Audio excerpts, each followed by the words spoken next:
The goal for the presentation this year was to make sure that every game felt authentic also. There's that buzzword again, authentic. It was a huge push for live in every different facet of the game.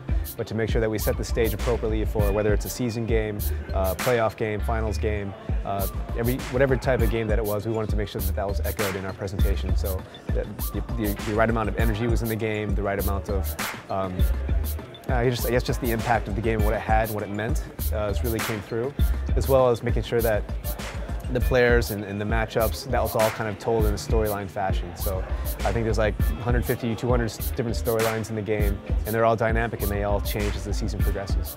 Controls in NBA Live 10, this was a big push that I personally wanted to get right, because I felt like in Live before, there's certain things that you'd want to do, but you didn't really have the control at your fingertips to do those things, and pull those moves off or whatever, what have you.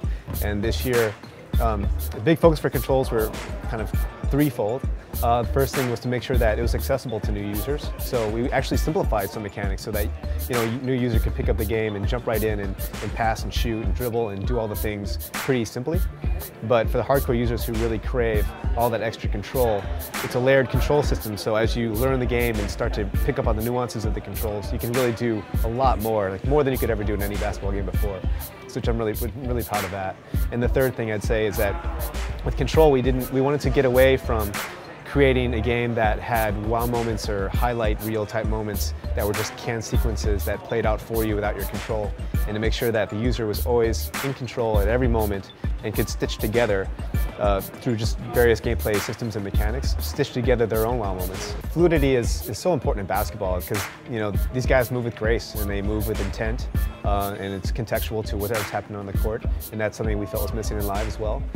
So Live 10, we went back to the drawing board. We redesigned basically the movement across the court just for the off-ball guys, the ball handlers. Everything was kind of redone from scratch.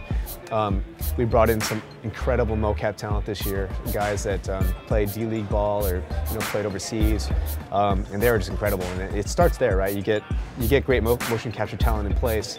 They start to look like they're playing real basketball in the mocap studio. That just translates to the game and makes it look more authentic. And overall, if you just look at the game, and especially compare it side by side with 9 and 10, it's night and day how fluid one is and how herky and jerky last year's was by comparison.